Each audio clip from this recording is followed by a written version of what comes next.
안녕하세요. 반갑습니다. 안녕하세요. 자기소개 부탁드릴게요. FTM 트랜스젠더 짱그레라고 합니다. FTM이라는 거에 대해서 한번 설명해 주세요. 일반인 분들이 생각하시는 트랜스젠더는 이제 남자분이 여자분으로 바뀌어서 살아가시는 분들을 트랜스젠더라고 생각하시잖아요. 근데 MTF 트랜스젠더 분들이 그런 쪽이시고, 저 같은 FTM 트랜스젠더는 이제 여자로 태어나서 남자로 살고 있는 트랜스젠더. 그럼 FTM이 이게 female to male인가요? 네네네. MTF가 male to female이고, 네네. 일단 숫자적으로 FTM이 굉장히 적죠. 제가 생각할 때는 현저히 적다거나 그렇진 않은 것 같은데, 그래요? 아무래도 이제 노출되는 게 적다 보니까 생각하시기에는 되게 없지 않나라고 생각하시는 것 같아요.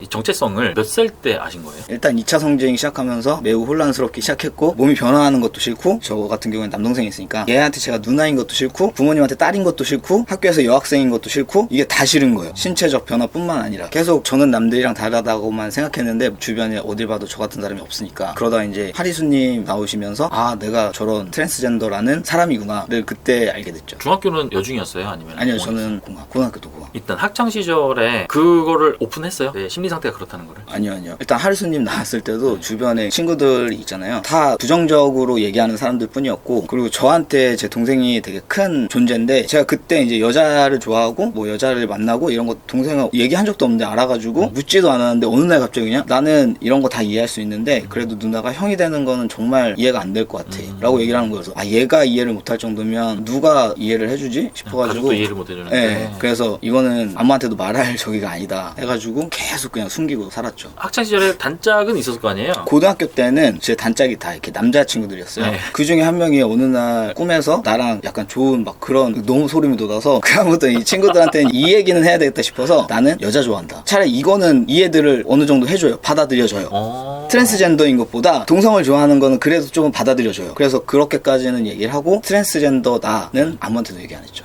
일단 내가 여자의 모습으로 태어났는데 네. 여자를 좋아하게 되면 그게 동성애죠. 그쵸. 근데 트랜스젠더는 내가 여자로 태어났는데 내가 보이는 성별도 바꿔버리면 그게 트랜스젠더가 되는 거죠. 보이는 성별도 그렇고, 기본적으로 제가 생각하는 제 성별과 제 몸이나 이제 사회적으로 이렇게 보는 성별이 너무 다른 거예요. 이게 가장 큰 것 같아요. 동성애가 있고 네. 이 안에 트랜스젠더가 있는 건지, 네네네. 아니면은 동성애와 트랜스젠더는 뭐 겹치기도 하지만 이렇게 존재를 하는 건지. 따로죠. 내가 어떤 이성을 좋아하는지는 자기 취향 같은 거잖아요. 근데 내 정체성에 관해서 생각하는 건 완전 별개 문제니까, 동성애 분들과 트랜스젠더는 완전 다르죠. 그러면은 FTM의 경우에서도 여자를 좋아할 수도 있고 남자를 좋아할 수도 있는 거예요. 네네네. FTM인데 게이분들, 혹은 MTF인데 레즈분들 이시면은 저희보다 인생이 더 복잡하고, 사람들 시선도 그렇고, 왜냐면 사람들이 그렇게 생각해요. 왜 트랜스젠더가 됐어요? 혹시 여자를 좋아하세요? 라고 얘기해서 예, 여자 좋아해요 라고 얘기하면, 아, 그래서 트랜스젠더가 되셨네요 라고 생각하시는 분들이 있거든요. 근데 FTM인데 남자를 좋아한대. 그러면 뭐 하려고 그렇게 복잡해? 그냥 그 상태로 남자 만나는 게 더 편하잖아 라고 그냥 쉽게 받아들이잖아요. 근데 그게 아닌 거죠. 나는 내가 남자인 상태로 남자를 좋아하는 거고, 내 몸이 여자인 거는 이건 별개 문제이기 때문에. 지금 짱그레님은 여자를 좋아하시나요? 네네네. 여자친구분은 있어요? 네, 있습니다. 지금. 여자친구분의 성향은 어떤 거예요? 그래서? 여자친구분은 당연히 그 전에는 계속 일반적으로 남자분들과 교제했었던 그냥 일반 분이세요. 여자친구분은 처음에 이제 모르고 만났을 거 아니에요? 아니, 알고 만났어요. 근데 그 전에 만났었던 여자친구들은 모르고 만났죠. 모르고 만났는데 언제 오픈하셨어요? 빨리 해야지 했는데 이게 잘 안 되니까 되게 이상한 상황에 하게 돼가지고.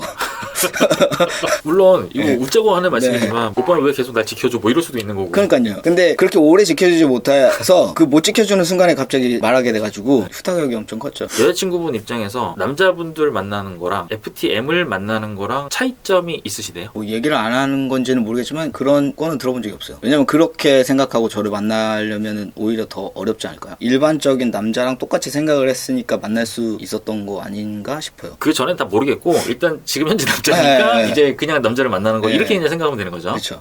내가 옷차림새나 이것만 바꾸면 트랜스젠더라고 할 수 있는 거예요? 아니면 반드시 외과적인 수술이 들어가야만 트랜스젠더라고 할 수 있는 거예요? 그거는 약간 분분한데, 일단 트랜스젠더라는 그 자체는 외과적인 수술을 하지 않았어도 내가 생각하는 성 정체성이 여자로 태어났지만 남자다 이러면 일단 트랜스젠더인 거거든요. 근데 이제 바깥에서 봤을 때는 뭐 아무것도 안 하고 있는데 트랜스젠더라고 하면 조금 나쁘게 생각할 수는 있죠. 법적으로도 정정을 하려면 기본적으로 호르몬 치료라던가 어느 정도의 그 수술들이 다 필요하고, 그런 거 보면은 그냥 정신적으로 법적으로만 내가 그래요 라고 해서 인정을 해주는 분위기는 아니죠. 그러면은 법적이나 사회 규범적으로는 인정을 안 해주지만 네. 그쪽 세계에서는 인정을 해주나요? 인정을 하긴 하는 것 같아요. 왜냐면 호르몬 치료라든가 수술 같은 경우에도 하고는 싶은데 여건이 안 돼서 못 하시는 분들도 많이 계시거든요. 지금 현재는 외과적인 수술이 있으신 상태이세요? 네. 그리고 법적으로도 정정 다 된 상태예요. 그 과정이 먼저 이제 내성 정체성이 정신의학과 진단을 받고 결정이 나는 거죠. 그렇죠. 그 다음에 어떤 절차를 밟아가야 돼요? 그다음에 이제 뭐 호르몬 치료, 그다음에 FTM 같은 경우에는 가슴 절제하는 수술을 하고 호르몬 치료는 가슴 수술 전에 들어가나요? 뭐 호르몬은 어차피 쭉 가는 거니까. 그거는 계속 해야 되는 네, 거예요? 그거는 죽을 때까지 간이 허락하면 계속 해야 되는 거고. 왜냐면은 생식기 쪽도 수술을 안 한 상태로 계속 있을 수는 좀 힘들거든요. 왜냐면은 한 달에 한 번 그것도 있고, 그 호르몬을 하면 일단 그것부터 멈춰요. 생리가 멈추고. 네, 호르몬을 해야 목소리도 바뀌고, 그다음에 뭐 수염이나 뭐 이런 부분. 부작용은 없어요? 부작용 많아요. 초반에는 이제 여드름이나 감정 기복이나 이런 것도 엄청 심하거든요. 제일 중요한 탈모. 탈모가 제일 많이 오는 부작용 중에 하나예요. 그다음에 생식기 쪽, 난소나 네. 나팔관이나 생식기 쪽에 관련된 저것들을 다 드러내는 거예요. 마지막이 성기 재건. 제거는 모양까지만이에요? 아니면 기능도예요? 기능까지죠. 소변 보는 것도 기능이고 성생활 하는 것도 기능인데 완벽하게는 안 되죠. 예를 들어서 발기를 할 수 있는 저기까지는 가능한데 이게 자연적으로 이렇게 발기가 된다던가 아니면 뭐 사정을 한다던가 이런 거는 불가능하죠. 발기는 돼요? 그거는 따로 수술 또 하면 그 장치 같은 네, 걸 장치로. 통해서 저희가 전에 비뇨기과 네, 그런 장치. 촬영했거든요. 네. 남자 중에서도 이제 기능이 멈추신 분들이 펌프라거나 뭐 이런 걸 이용해서 네, 한다고 맞아요. 하는데 그런 기능으로 말하는 거예요. 네. 호르몬 이걸 평생 맞아야 되면은 비용도 만만치 않을 것 같은데 일단 의료보험 되나요? 아니요. 그러면은 이게 뭐 어느 주기로 해야 되는 거예요? 주사 맞는 거죠? 네, 주사 맞는 건데 저희 나라에서 두 가지 예나스테론이랑 네비도라고 있는데 예나가 한 앰플당 9,000원 만 원 하거든요. 네비도는 한 번 맞을 때 뭐 20만 원, 30만 원 뭐 이렇게 대신에 얘는 세 달에 한 번. 네. 예나는 뭐 2, 3주나 저처럼 오래 했고 다른 수술들 다 했고 그러면 뭐 한 달에 한 번 이렇게 맞아도 되는데 어쨌든 이건 쭉 해야죠. 병원은 어디 병원에서 맞아요? 트랜스젠더들을 좀 해주는 그런 병원들이나 보통은 성형외과들에서 처방받아서 맞을 수 있고 맞을 수 있는 병원이 근데 그렇게 많지는 않아요. 가슴 같은 경우는 네. 이제 제거 수술이잖아요. 네. 이건 비용이 어느 정도 들어요? 수술 방법이 또 나눠져요. 작게 절개해서 해결할 수 있는 사이즈나 뭐 모양이나 그러면 작게 절개해서 저 같은 경우에는 이제 완전히 절제를 해가지고 했어야 되는 케이스여서 거의 2배 차이가 나는데 최소 절개하는 경우에는 뭐 한 350 완전 절개하는 경우에는 뭐 700 이상 생식기 쪽 그쪽은 우리나라에서 할 수 있나요? 네, 할 수 있어요. 호르몬 주고 탑 수술 해주고 하는 데서 그것까지 다 해줘요. 그냥 일반 산부인과를 뚫어서 하시는 분들도 있더라고요. 어차피 그쪽 부인과 질병 네. 때문에 그걸 제거하시는 분들이 있으니까 불법은 아니죠? 불법 아니에요. 정신과 진단서가 그래서 제일 처음에 필요한 게 아무나 다 그렇게 해줄 수는 없으니까 그 진단서 보고서 다 해주시는 거라 그거는 불법 아니에요. 비용이 어떻게 돼요? 그것도 뭐 한 400 언저리 했던 거 같아요. 요 두 수술까지는 그렇게 막 엄청 큰 수술비가 필요하지 않은데 이제 성기 재건 쪽 가면 평균 3,000 정도로 알고 있어요. 그거는 또 오래 걸리고 부작용들도 더 많이 나올 수 있고 그래서 어렵죠. 뭐 잘 모르는 입장에서도 네. 제일 먼저 문제가 될 것 같은 부분이 뭐냐면은 소변이 여성의 경우에서 이제 배출되는 부분보다 남성의 경우는 더 길게 와서 배출이 네. 되잖아요. 그러면 그 부분까지 어쨌든 내 인체 조직이 아닌 거잖아요. 아니요, 인체 조직으로 만들어요. 그 조직을 만들기 위해서 네. 다른 잉여 부분들을 사용을 하는데 팔뚝 같은 경우 피부가 잡아놓고 필요한 거예요? 아니면 근육이 필요한 거예요? 근육도 조금 필요하긴 한데 대부분은 피부를 쓰는 걸로 알고 있어요. 안에다 이제 카테터라고 이렇게 관 같은 거를 꽂아놓고서 공간을 만들어주는 거죠. 그렇게 만들어놓은 공간이 붙으면 안 되니까 그거를 한 6개월에서 1년 정도 준비를 하고 있다가 그 부분을 도려내서 재건을 하는 거죠. 소변 같은 경우도 또 한 번 더 거쳐서 나와야 되는 거죠. 그렇죠. 아무래도 그 부분을 이렇게 길게 늘릴 수는 없으니까. 내가 뭐 소변을 본다고 해서 그 부분을 잠깐 뭐 탈착, 장착 이게 아니잖아요. 아니죠. 그쵸? 그건 아니죠. 그러면은 거기서 오는 부작용이나 뭐 합병증이나 이런 같은 거는 그러니까 아무래도 그게 그냥 듣기에도 쉬운 수술은 아니잖아요. 네. 제일 많이 잘못되는 경우가 제가 들은 거는 그 요도가 다시 붙어서 또 하나는 봉합 부분이 뭐 제대로 안 돼서 중간에 여기저기서 흩어져서 나온다던가 피부가 아예 괴사하는 왜냐면 아무리 제 피부라도 다른 부분을 떼서 다시 붙인 거잖아요. 그래서 혈관 같은 게 잘 이어붙지 않으면 그쪽으로는 피가 안 가니까 아예 괴사해버리는 경우도 있고. 그렇게까지 해서 이제 외형적으로 보이는 부분에서 이제 할 건 다 한 거죠, 이제. 그렇죠. 이 이후에 법적인 절차를 밟아갈 수 있나요? 지금은 성기 제거까지는 안 해도 생식기 제거까지만 하면 돼요. 그럼 그 이후에 이제 법적인 절차는 어떻게 밟아나가야 되나요? 서류가 이만큼 필요해요. 가족 관계에 관한 건 다 뽑아야 되고 제가 범죄 이력이 없다. 그러니까 내가 뭐 나쁜 짓을 했는데 신분 세탁. 세탁을 하려고 지금 이렇게 바꾼다. 이런 게 없게 범죄 이력 같은 것도 빼와서 깨끗해야 되고 인후 보증서라고 해가지고 주변 친구들의 증언 같은 거 지금까지 내가 봐온 얘는 바꾸면 그대로 잘 살 수 있다 그런 게 필요하고 그다음에 부모님 동의서가 지금은 꼭 필요하지 않다고 들었거든요. 근데 저 때는 이것도 꼭 필요했어요. 성인인데도 불구하고 네. 그 몇 살 때 진행하셨어요? 27, 8? 네. 그 정도였던 것 같아요. 그다음에 뭐 외형적인 사진. 아 내가 이렇게 바꿨다? 네, 내가 지금 봤을 때 그냥 누가 봐도 남자 같은 모습이다 라는 거를 요구하는 것 같아요. 그다음에 이제 제가 쓰는 저의 얘기, 그러니까 어렸을 때부터 나는 이랬었고 네. 이랬었고 그것도 준비해야 되는데 이게 근데 그렇게 많이 준비를 해도 어차피 판사 마음이에요. 다 했는데 안 받아줄 수도 있다는 네네. 얘기예요? 어떻게 돼요 그다음부터는? 다시 해야죠. 빠꾸먹은 데는 이유가 있다라고 생각을 해서 두 번째는 더 힘들어서 더 빡세게 준비를 해야 된다고 하더라고요. 근데 네. 약간 지방 같은 경우에는 아무래도 좀 더 보수적이잖아요. 그래서 그쪽은 더 잘 안 된다고 들었어요. 그럼 이제 바뀌게 되면은 주민번호 바뀌고 이름도 혹시 바꾸셨나요? 이름도 바꿨어요. 처음 정신과에 가서부터 마지막 이 법원의 판결을 받을 때까지가 총 얼마나 걸리셨던 것 같아요? 저는 되게 좀 빨리 진행이 된 편인데 2, 3년 걸렸어요. 지금 실례지만 나이가 어떻게 되세요? 저 지금 37이요. 지금은 거의 10년이 지났으니까 네. 그때도 이미 20대 후반이셨잖아요. 네네. 그 전에 이미 이제 20살이 되고 아직 20대 후반까지 그 시기에도 한 7, 8년 정도가 네. 시간이 있었잖아요. 그 시기는 어떻게 살아오셨어요? 그 시기가 진짜 최고 암흑기였어요, 저한테. 네. 우울증도 되게 심했고 극단적인 시도도 한 2번 하고 학교 다닐 때 같은 경우에는 대인기피증 한 1년 동안 있었을 때도 있었고 벽 보고서 혼자 얘기했어요. 누가 있다라고 생각하고 밖에 나가기도 싫고 근데 일은 해야 되잖아요. 알바하면서 안 나가도 될 정도의 돈을 모으고 그 다음에 한동안 안 나가 집에서 다 쓸 때쯤 되면 또 알바했다가 계속 그 우울한 상태로 지내다 보니까 두 번째 그 시도하면서 너무 살고 싶은 거예요. 내가 지금까지 태어나가지고 남들 다 젊은 막 이렇게 청춘 누리고 막 할 때 난 계속 이러면서만 살아왔는데 여기서 그냥 이렇게 끝내버리면 너무 허무할 것 같다. 내가 해보고 싶은 대로 다 해보고 그래도 안 되면 그때 그래도 늦지는 않는 거니까 해보자 생각해서 그것만 보면서 했어요. 그 전에는 이제 법적으로 이제 남자가 되기 전이었으니까 이제 일할 때도 어쨌든 뭐 내 주민등록번호나 이런 게 다 여자로 돼 있었잖아요. 네.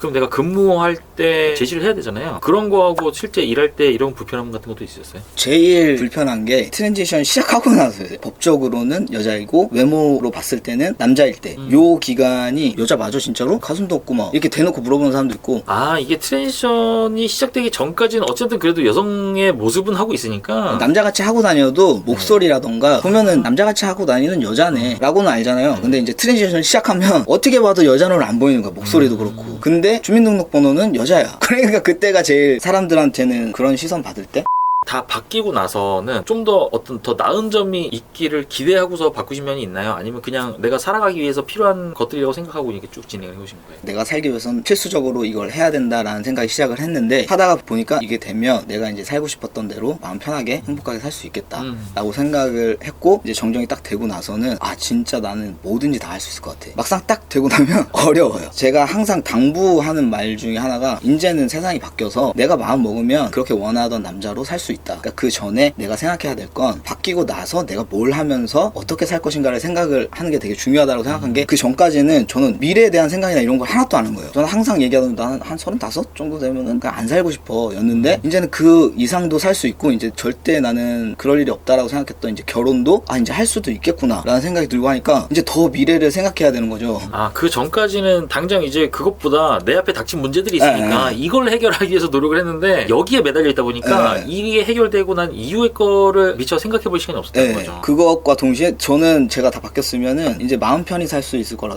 그렇게 편하게 섞여서 근데 굉장히 불안한 거예요. 언제 어떻게 걸릴지 모른다라는 생각에 사실 아무도 모르잖아요. 아니에요. 그럴 것 같죠. 네? 저도 그럴 것 같은데 이게 가까이 지내면 네. 조금 이게 티가 나면 결정적으로 저는 성기 제거는 아직이에요. 그 탑수술 같은 경우에도 완전 절제를 했다 보니까 흉터가 좀 크게 남아있고 그러니까 뭐 친하면은 같이 옷도 갈아입고 뭐 할 수 있잖아요. 저는 그것도 불편한 거예요. 쟤는 뭐 화장실도 같이 안 가고 수염도 잘 안 나. 뭐 이런 것들이 계속 쌓여서 저 뭐지? 라는 생각이 드나 봐요. 이게 오픈이 됐을 때가 걱정이 되니까 이제 불안한 거잖아요. 네. 그러면 오픈된 이후에 어떤 것들이 걱정이 되기 때문에 내가 불안해지는 거예요? 뭔가 사람들이 뒤에서 하는 얘기라던가 이런 것도 불편할 거고 지금 멀쩡하게 다니고 있는 회사도 이 사람들이 알게 되면 뭐 이런저런 얘기 뭐 나오고 하면 내가 못 견뎌서 여기 못 다닐 것 같고 제 일상이 다 무너지는 수 있다라는 그런 막연한 불안감에 처음에 생각했던 것처럼 마냥 행복하진 않더라고요. 근데 유튜브 채널 어떻게 파신 거예요? 지금 그냥 숨어 있어도 무섭잖아요. 그럴 거면 그냥 내가 해보고 싶은 거 해보는 게 나은 거 아니야? 라는 생각에 그냥 애따 모르겠다 하고서 했어요. 유튜브를 통해서 이제 다 오픈이 됐잖아요. 물론 유튜브의 특징이 그렇잖아요. 내가 오픈했지만 내가 오픈을 한 것도 모르는 사람이 훨씬 훨씬 많을 수도 있고 뭐 내 주위 사람도 알 정도로 됐으면 난 이미 채널이 커졌다는 얘기야. 뭐 계속 하면 되는 거고. 근데 문제는 지금 중요한 건 그 정도로 커지지 않았는데 회사의 뭐 사장님이나 이제 알게 되셔가지고 근데 오히려 그때보다 유튜브하고 놓고 나니까 지금 훨씬 나아요. 그런 불안함이 없어요. 왜 그렇게 불안했을까 싶게 좀 잘 대해주셔가지고 돌이켜보면은 차라리 그 시간에 이렇게 내가 불안할 게 아니라 그냥 빨리 세상으로 나오는 게 나았겠다는 네. 생각을 할 수도 있겠네요. 네네. 아까 누나 형이 되는 게 싫다고 했던 동생분은 네. 지금은 어떤 반응이세요? 그때 결심하고 나서 제일 처음에 얘기한 게 동생한테 나 이렇게 할 거야 라고 그때 이제 다 얘기를 했었는데 항상 내 편일 거니까 하고 싶은 대로 해라 해가지고 지금은 제일 든든한. 동생이 호칭을 지금 바꿔서 부르죠? 네, 지금은 바꿔서 언제부터 부르는데 바꿔서 불렀어요, 동생이? 정정도 다 하고 나서도 한동안 계속 누나라고 부르는데 법적으로 다 바뀌고 나서도? 네, 근데 그게 되게 제 입장에서는 집에서도 딸 이렇게 부르던 걸 갑자기 아들 이렇게 불러달라 제가 요구하기도 좀 뭐한 거예요. 동생한테도 누나 계속 부르는데 야 이제 형이라고 해줘 라고 내 입 쪽에서 얘기하기도 좀 그런 거야. 그래서 그냥 참고 있었는데 아니 자꾸 지하철이나 이렇게 사람들이 많은 데서 부를 때도 누나 이러니까 도저히 안 되겠어서 차라리 나한테 호칭을 부르지 말고 그냥 얘기를 해. 그럼 내가 알아서 들을게. 근데 그 다음에 만났을 때부터는 조금씩 형이라고 하더니 이제는 자연스럽게 그냥 나오더라고요. 동생분하고 나이 차이가 어느 정도 나세요? 연년생이라 친구 같아요. 그래도 다행히 형이라고 부르네요. 그래도 이름 안 부르고. 동생분은 그렇고 부모님의 반응은? 제가 수술 다 할 거 하고 정정 준비할 때 부모님 그건 필요하니까 편지를 보냈어요. 나 이런 거 다 했고 어렸을 때부터 이런 생각했는데 지금 이런 거 다 했고 앞으로 이렇게 살 거다. 그러니까 이거 좀 허락해 주세요. 이렇게 편지를 다 보내서 한 일주일 잠수 탔거든요. 연락 오는 거 다 그냥 안 받고 했더니 어머니 같은 경우에는 그 편지만 계속 보시면서 많이 우셨대요. 근데 보다 보니까 그래도 조금은 이해가 되더라고 하시더라고요. 아버지 같은 경우에는 그래도 부모인데 내가 아빠인데 네가 그렇게 큰 고민을 하고 그랬으면 한 번은 말을 해줄 수도 있지 않았냐. 내가 아무리 처음부터 그래 라고 이렇게 찬성은 못 해줘도 자식이 그렇다는데 계속 반대를 하겠냐 좀 섭섭하다 하시더라고요. 그래서 새로 개명하는 이름 같은 경우에는 제가 아버지한테 그러면 이름은 아버지가 지어주세요 해가지고 아버지가 지어주신 거예요. 그 전에 내가 학창 시절에는 네. 이런 내 고민이나 이런 거 한 번도 말씀하지 않으셨어요? 당연히 안 했죠. 제가 무슨 속 얘기를 하는 사람이 있으면 그건 동생이었어요. 근데 동생한테도 안 했다는 거는 주변 모든 사람한테 안 했다는 거예요. 지금 와서 생각해보면은 가족분들한테도 오픈을 안 하고 계속 계셨잖아요. 그거는 여전히 잘했다고 생각하세요? 아니면은 잘했다고 생각해요. 다시 만약 이 기억을 가지고 돌아간다고 해도 저는 그렇게 했을 것 같아요. 왜냐면 이미 다 했으니까 그렇게 그나마 빨리 받아들여 주신 거지 아니었으면은 저희 부모님도 그렇게 쉽게 찬성해 주시진 않았을 것 같은데. 트랜지션 하신 사실 자체는 한 번도 후회를 하신 적이 없나요? 네, 그거는 후회한 적이 없는데 좀 더 빨리 도전해 볼 걸 아니면은 좀 이 나중 거를 많이 생각을 하면서 살 걸 그걸 고민하지 트랜지션 한 거는 절대 후회 안 해요. 마찬가지로 내 성 정체성에 있어서 고민하고 계신 분들이 계신다면은 네. 이분들에게 해주고 싶은 말씀. 빨리 남자로 살고 싶은데 조바심 내는 게 가장 자기를 힘들게 하는 것 같거든요. 그러니까 그거 좀 내려놓고 그 잠깐만 잘 넘어가면 저도 제가 이렇게 살 수 있을 거라고 요만큼도 생각하지 못했고 그냥 힘들어만 했는데 지금 이렇게 살고 있는 거 보면 다 이렇게 넘어갈 수 있어요. 그 고비만 조금씩 잘 넘기시면 좋을 것 같아요. 오늘은 짱그레님 모시고 FTM에 관한 여러 가지 이야기 들어보는 시간 가졌고요. 저도 다음 영상으로 찾아뵙겠습니다. 감사합니다. 까르르였습니다. 시간 내주셔서 감사합니다. 네, 감사합니다.